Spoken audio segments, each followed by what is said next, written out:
Hello and welcome back to my GTNH playthrough. It is August 17th and Monday, August 17th, and we're over here by my antimatter. So, apologize for not having videos for the last few weeks, or not last few weeks, last week. I had just that time of year for work and stuff. No need to really go into it, nothing like that, just peak season for me. So just can't play as much. It's actually because I was having such a power failure going on in the base where power's just going down, down, down. I actually turned off the server for the longest it's been turned off, probably since January 2025. I basically, from the last video until today, had done one thing, which was set up, what was it? Oh, I'd set up a Naquadah VI, just the, like, it didn't even work. I just literally got it into the refinery, which we'll go into in a second. Today, I did finally have a little more time to play. Not too much, so it's still nothing crazy going on, but we did get some things going and starting to get the ball rolling again. The main of which is over on all three of these sequencers. We actually got it upgraded to pulling in 30,600 antimatter. And I'm now just realizing, because it's the second attempt at making this video, because I lost my audio last time, that I don't have the calculator pulled up anymore. 1 second. So if we go over to the calculator, excuse me, here it is. We can see 30,600 is not what I was at. Before I was running 12,800 till today. Which with the three, we're basically making 500 liters a second of antimatter approximately. I did bump this up to 3,600 here. So now we're making roughly 800, pretty sizable increase. So our power, we're making more. So the decline has slowed substantially and actually kind of fluctuates back and forth. But there are a couple improvements I can do over here. One of the main ones would be to go to depleted Mark VI fuel, or I keep saying Mark VI, it's basically Naquadah VI Fuel here, because I did, again, set up Naquadah VI today, but we'll get to that. And you can actually see a pretty sizable increase of fluid over here. I do need to solidify that a little more before I feel comfortable actually implementing that on all the sequencers. The other thing I could probably start doing is upping these guys to the level 2, especially with all the Mark 6, with everything staying the same. If I was to, whoops, I actually didn't need to clear that out. That would get us to the 12.6, but decrease the amperage being used to craft it all the way down from 50,000 to 15. Now, and then the ideal goes up, and, you know, huge increases here, but that's sometime over the next few days. I hope to implement this. The big thing would be really going through and solidifying my Naquadah 6 line, which it is not strong enough to handle that throughput. But anyways, that's something I did on all of these. Friendly reminder, if you are doing this, to upgrade your tanks while you go. And the first time I tried it, I'm not sure what I had going wrong, but I was causing power failures. Now, I was playing around with the calculator on this computer, and it seemed like it should have been no problem, but I swear earlier when I was doing it on my computer, if this thing was taking Mark V fuel, it would actually put it up to 70,000 amps consumed, and that would make it power fail. And I'm wondering if that was because one of the other fluids was also missing. Maybe there's just a calculation I'm not aware of, but something silly is going on there. But I did do that, like I said, up this to 30,600, all these. Now, I did the 30,600 because, again, I could have swore I read that on the calculator. The calculator does say 32,000 is actually ideal, so, but I'm not at the moment going to go through and change all these for the little bit of difference it makes. I did, however, up the throughput of the regulators on these two tanks, and so, like I said, making more power now. It seems to be holding right around 4 to the power of 19, so that's cool.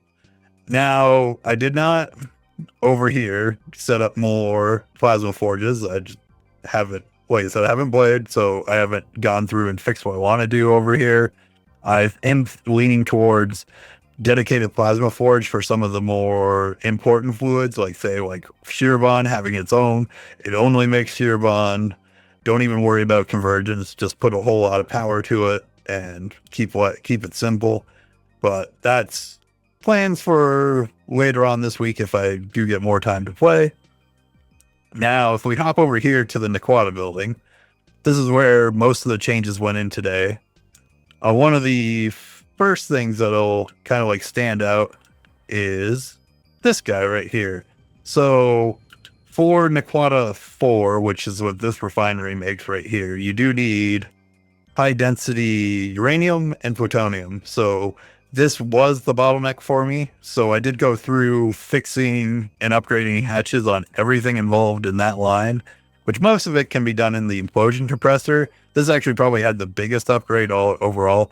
One, it's a new multi-block. I do actually like the way this one looks a lot more than the old one. A lot of them I've not been a huge fan of how they've changed, but this one, I do like it more than the silly, really tall square. Although this thing is massive too.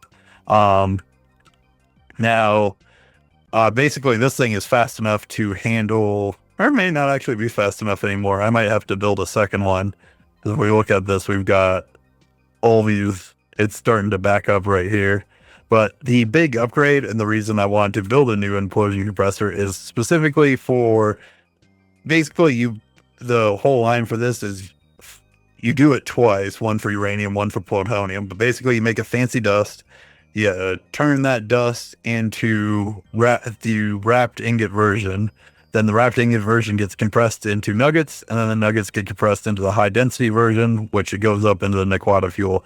Now this last step here, the high density nugget to the dense one that goes into the fuel, you can either do it as 9-to-1, or if you supply neutronium or molten neutronium, which I wasn't doing before, you can actually drop that down to 5-to-1. So it was a pretty good increase, and neutronium's basically free for us at this point. So that was a big upgrade in itself. Now, all these different parts of the line, like these two are the two assemblers that make the wrapped uranium and plutonium, went through. Basically all of these guys have wireless hatches. These two have 64 amp UMV. Everywhere else in the line that doesn't take multi-amp hatches just has UMV energy hatches.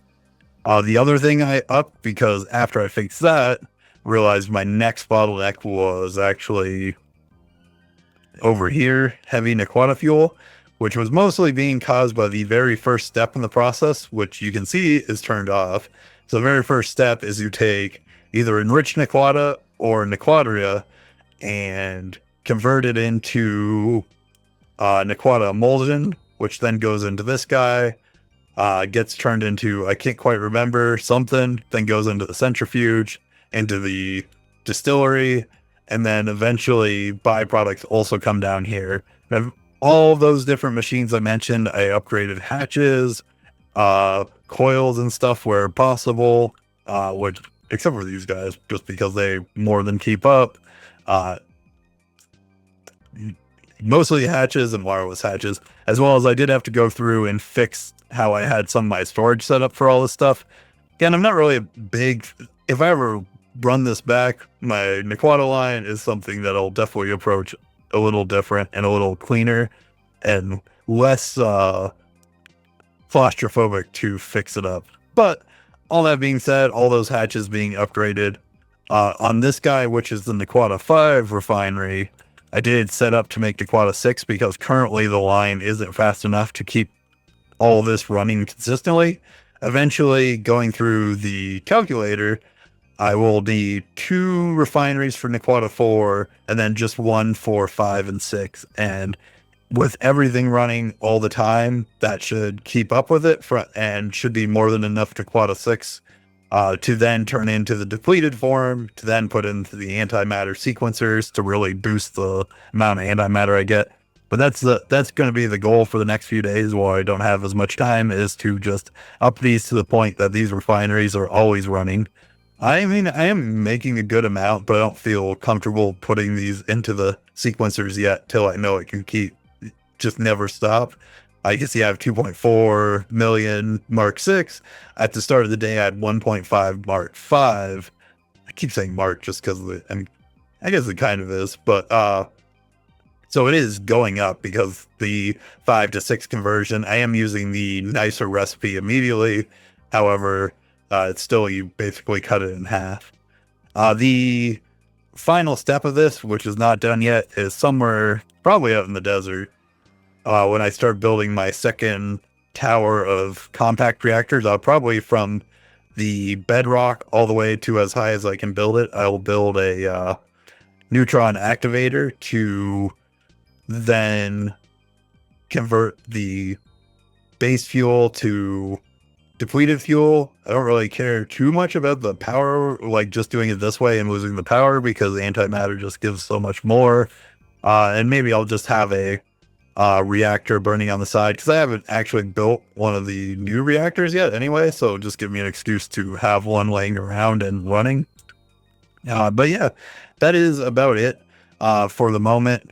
If we hop back to the main base, just to show, I do have a bunch of random stuff crafted to set up. I've got 4 more sequencers crafted. I have a total of 4 plasma forges that I haven't set up, 3 compact 5 reactors, and 4 QFTs. Said for the moment, I'm done with building compact 5s because they keep up just fine. I do want to build 24 more of these guys to set up one for every recipe can be done.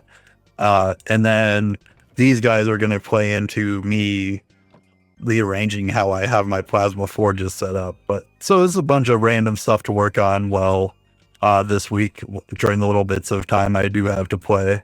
But anyways, I hope everybody had a good week, and I appreciate you for watching. I will have a video probably again this week, but we'll see.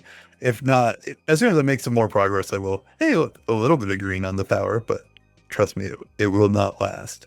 The ultimate goal for all of this right now, just so it doesn't seem like I've lost the plot, is to generate enough power to start using these higher and higher tiers of Ayas or Harmony, or at the very least speeding up these guys to be able to craft the higher tiers and get all these blocks so we can finally move on to the end game tier. But we're getting there. We're making progress and making moves. So anyways, thank you for watching. I hope you have a good night. I will see you soon. Goodbye.